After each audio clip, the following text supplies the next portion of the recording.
कहानी कई साल बाद के भविष्य में शुरू होती है, जहां अमेरिका पर नेटवर्क नाम की एक शक्तिशाली मीडिया कॉरपोरेशन का नियंत्रण है। ज्यादातर नागरिक गरीबी में जी रहे हैं और मामूली बीमारियों का इलाज भी नहीं करा सकते। लोगों का ध्यान भटकाए रखने के लिए नेटवर्क हिंसक गेम शो प्रसारित करता है। इन शो में सबसे लोकप्रिय शो का नाम है द रनिंग मैन।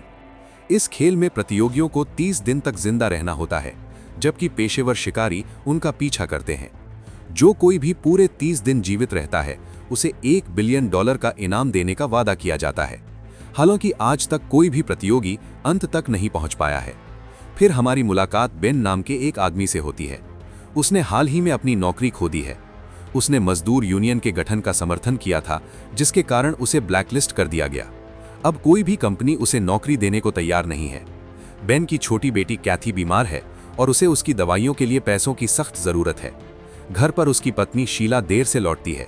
वह बताती है कि वह अतिरिक्त कमाई के लिए एक बार में अतिरिक्त शिफ्ट कर रही है।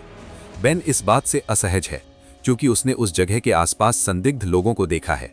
उसे आश्वस्त करते हुए बेन कहता है कि उसे चिंता करने की जरूरत नहीं है। वह कहता है कि वह खुद गेम शो में शामिल होगा और इनाम की राशि जीतेगा।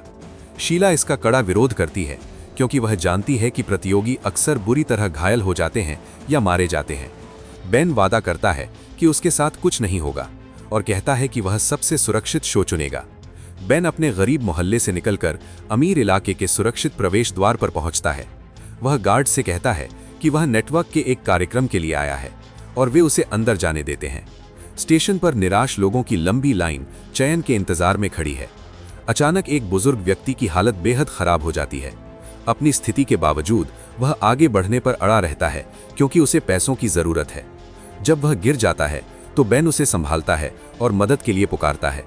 मदद करने के बजाय गार्ड्स बेन पर नियम तोड़ने का आरोप लगाते हैं। वे उसे पीटते हैं और लाइन से बाहर फेंक देते हैं। बाद में बेन को पता चलता है कि उसके रिकॉर्ड में आदेश न मानने की चेतावनी जोड़ दी गई है। गुस्से में वह सामने की स्क्रीन पर मुक्का मार देता है।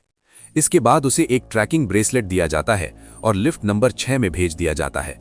वहां उसकी मुलाकात टिम और जेनी से होती है, जो उससे दोस्ती करने की कोशिश करते हैं।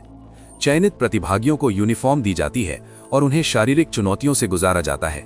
इन परीक्षणों में सहनशीलता दौड़ जैसे अजीब कार्य शामिल हैं। बेन इन परीक्षणों के दौरान टिम की मदद करता है। ब्रेक के दौरान एक गार्ड बेन को सजा देने की कोशिश करता है, लेकिन बेन डटकर मुकाबला करता है और उसे डरा देता है। इसके बाद मनोवैज्ञानिक परीक्षण होते हैं। बेन के जवाब आक्रामक और बिना छानबीन के होते हैं। मनोवैज्ञानिक उसे सबसे अस्थिर और विद्रोही प्रतिभागी घोषित करता है। अंतिम चयन में पास होने वालों को चमकीले रंग के जंप सूट दिए जाते हैं। बेन और जेनी को लाल सूट मिलते हैं, जिनके पीछे निशाना बना होता है। इसका मतलब है कि वे आधिकारिक तौर पर द रनिंग मैन के प्रतियोगी बन चुके हैं। बाद में उसकी मुलाकात शो के प्रोड्यूसर डैन से होती है। बेन दूसरे गेम में ट्रांसफर की मांग करता है। डैन उसे अधिक पैसा का लालच देता है और समझाता है कि दूसरे शो कम भुगतान करते हैं। वह बताता है कि द रनिंग मैन में हर दिन जिंदा रहने पर पैसे मिलते हैं। डैन उसे याद दिलाता है कि ब्लैकलिस्ट होने के कारण उसके पास भविष्य में कोई नौकरी का अवसर नहीं है। अपनी बेटी की बीमारी और परिवार के बारे में सोचते हुए बेन कॉन्ट्रैक्ट पर साइन कर लेता है। इसके बाद उसकी मुलाकात फैमिली अलायंस के प्रतिनिधि से होती है। समझौते के अनुसार नेटवर्क उसके परिवार को सुरक्षा देगा। उन्हें एक सुरक्षित घर में ले जाया गया है और नई पहचान दी गई है। बेन खेल शुरू होने से पहले परिवार से मिलना चाहता है, लेकिन उसे केवल एक फोन कॉल की अनुमति मिलती है। वह शीला को फोन करता है और बताता है कि वह रनिंग मैन में जा रहा है। वह उसे चिंता करने के लिए कहता है और जीतने का वादा करता है। उस रात उसे जबरन एक शानदार कमरे में ले जाया जाता है। एक एजेंट उसे शीला का भेजा हुआ लिफाफा देता है। अंदर एक पारिवारिक फोटो और बेटी कैथी की छोटी सी जुराब होती है, जो किस्मत के लिए भेजी गई है। अगली सुबह उसे एक रनिंग बैंड दिया जाता है, जो बचा हुआ समय और कमाई दिखाता है। शो आधिकारिक तौर पर शुरू होता है। होस्ट बॉबी उसे स्टेज पर बुलाता है।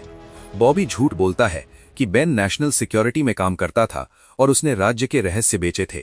इसका सबूत दिखाने के लिए एआई द्वारा बनाई गई नकली वीडियो दिखाई जाती है।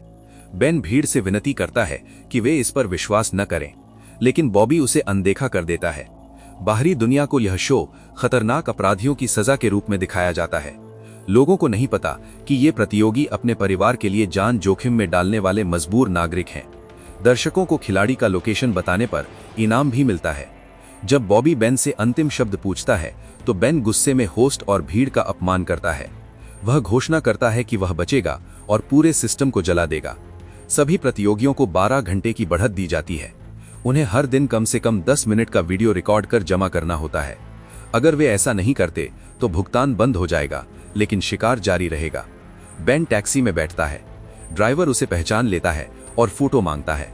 मना करने पर वह धमकी देता है कि वह उसकी लोकेशन बता देगा। बेन भागता है और अपनी पुरानी दोस्त मॉली के पास पहुंचता है, जो काले बाजार में सामान बनाती है। वह उससे नकली पहचान पत्र और हथियार मांगता है। बहस के बाद मॉली उसकी मदद करती है और उसे चेतावनी देती है कि गरीब इलाकों से दूर रहे। बेन ट्रेन से न्यूयॉर्क जाता है। उसका शिकार शुरू हो चुका है। वह होटल में नकली पहचान से कमरा लेता है, रात को वीडियो जमा करता है और पहला दिन का बोनस कमाता है। इसी बीच शिकारी मॉली को पकड़ लेते हैं और उसे प्रताड़ित करते हैं। अगले दिन वे होटल में बेन पर हमला करते हैं, लेकिन वह बच निकलता है। टिम को शिकारी पकड़कर सिर में गोली मार देते हैं।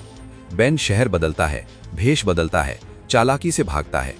एक हॉस्टल